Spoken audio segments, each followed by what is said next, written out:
should go to the Beis Din, and she will declare the following statement: my brother-in-law rejecting to establish to his brother, to his late brother, a name in Israel. He doesn't want to take me as his Yevomo. And then the elderly, which is the judges, will call him, and he will declare the following words: I don't want to take her. After his declaration, his sister-in-law removes his shoe from his foot, she spits in his face, and she is saying the following statement: that's what will be made to the person who won't build a house for his brother. A house means a continuation of his brother. So this is the text in the Torah which tells you that in order to remove any ties from the widow, that at this point she is not allowed ahead and get married, there is two ways to do it. Way number one is by actually marrying her brother-in-law. Way number two is to make the vChalitzah. Later on we were going to go and discuss more about the vChalitzah. But in order to really appreciate, let's step back a second. We're talking over here a very halachically very interesting scenario. If this, in a normal situation, a wife of a brother is elvo. Elvo, it's called incest, because if, let's say, when the brother is alive, or even if he's dead but they have children, so the relationship between a brother-in-law and his sister-in-law is the biggest available. It's called alayos, incest. What happens if the brother dies without children? So what was until a minute ago was incest, right now it is considered to be a mitzvah. Now it's a mitzvah. Now he has a mitzvah to go ahead and marry his brother-in-law. So the obvious question over here is that the mitzvah only for the purpose of Yibbum, or at the moment that the brother died childless, there is no alayos any longer. She's not a elvo any longer. And the answer is the second part, because at the moment that the brother died childless, she is not a elvo any longer. And we see a few interesting implications to this concept. For example, let's say the person went ahead and married her, and later divorced her.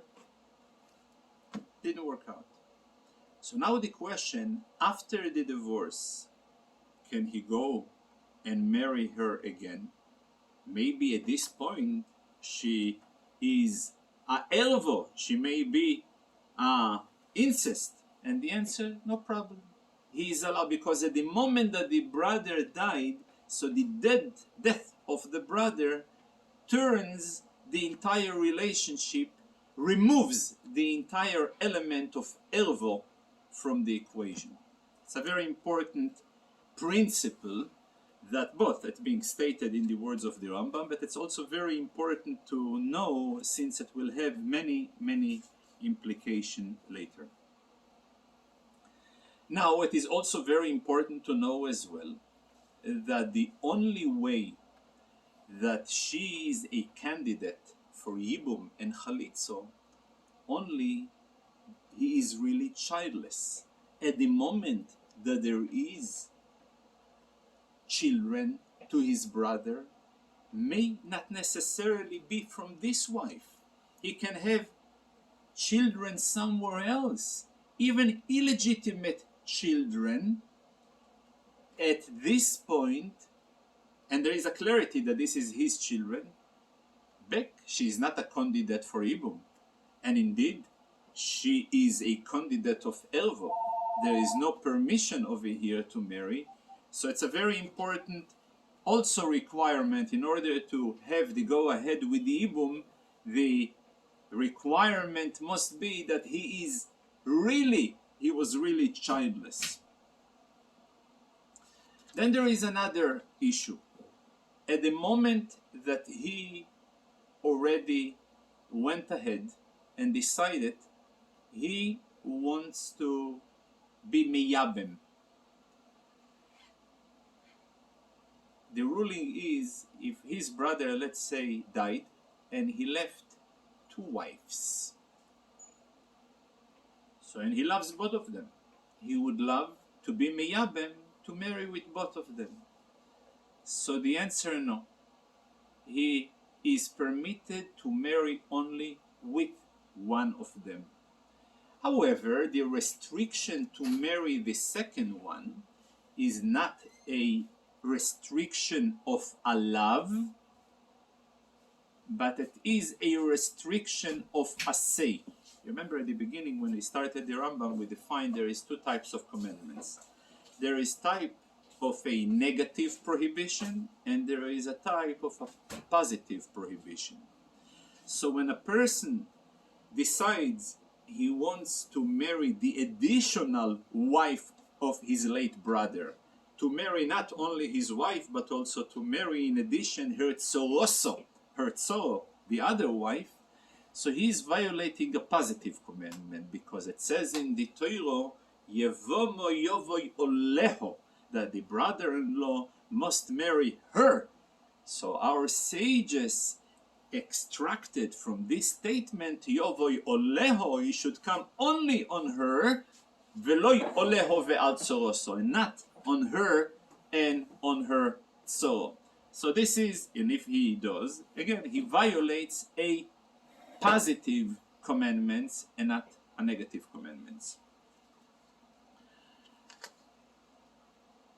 There is a very interesting also requirement that a period of waiting must take place between the death of the brother until the marriage of his wife.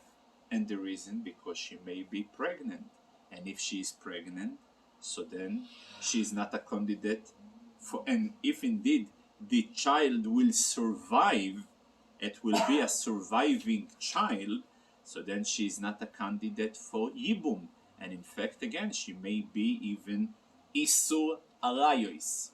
So always we have to remember and have in mind, or she is the greatest mitzvah to marry her, and in case that she is not a candidate, it's an aveiro. In case it's not clear, the best option is to do vChalitzah. vChalitzah is the removal of the shoe with the entire ritual that is associated with it. There is in connection to that particular halacha, if a person went ahead and he was not careful and he got married, and then after 6 months passed and she gave birth to a child, obviously the child will be a kosher child either way, because he may be or the child of her previous late husband, so the total legit child, or he may be the child of her Yovam, which is also totally a legit child. So as far as the child goes, though it's not clear whether he is the son of the late gentleman or whether he is the son of the life gentleman, but one thing is clear, that he is a legit child no matter what. But at this point, from now on, there is no legitimacy for her to continue to live with him, because maybe the child that she gave birth belongs to the previous husband, and therefore the relation is a elvo. But maybe on the other hand, the child is from the new husband, from the brother who is alive, and therefore it is totally legit. Since I don't know, so therefore she cannot go ahead and live any longer. If she chooses to live longer and they have an additional child, the new child will be a Sofek Mamzer, will be Sofek and doubt that he is a Mamzer, because maybe the first child belongs to the late husband, and therefore she is a Elvo, and therefore the marriage with the new brother is a illegit, and therefore the child is a Sofek Mamzer. So since it can be either way, the child is not allowed to marry not with a normal Jew and not with a Mamzer. Here is another situation where a Sofek Mamzer is worse than a Vadai Mamzer. The Teuchen, the contents of the third chapter, which is the second chapter of Yibbum, is a special institution of the rabbis regarding a Yibbum. Though min haTorah biblically, she immediately can go ahead and live with her like a husband and wife, but nevertheless, rabbinically, they instituted what we called a maimer. We are familiar with maimer when we have a bar mitzvah or we are gathering in a farbrengen, birthday party, we say a maimer, yeah? But there is a maimer, a different meaning to it. When a marriage between a brother-in-law and the widow of the late brother taking place, so a rabbinical institution that the ritual of Kiddushin is engagement via a monetary object, similarly to a typical engagement, should be taking place. Another issue that is being dealt in the third chapter is the order of priorities. Who is the first one to get the right to go ahead with the Yibbum? And the answer, always the older brother. The older brother, he is the first one that gets the right to be miyabim. In case he rejects, I will move the option and give the opportunity to the other brothers. If all of them are rejecting, I'm going back to the older brother and I'm giving him two options. Or he can do, I'm persuading him to do Yibbum, but if he doesn't want, I will force him to do vChalitzah. That way, he unties the tie that she has towards him. If the lady herself, she doesn't want to be misyabem, if she rejects, her treatment towards her is like amoiredes, and she's going ahead and she's losing her ksuva. And one final ruling that is also very important, that this lady, while she is in the state of a shemeres yovam, waiting for her brother-in-law to marry her, it is forbidden to her to marry anybody.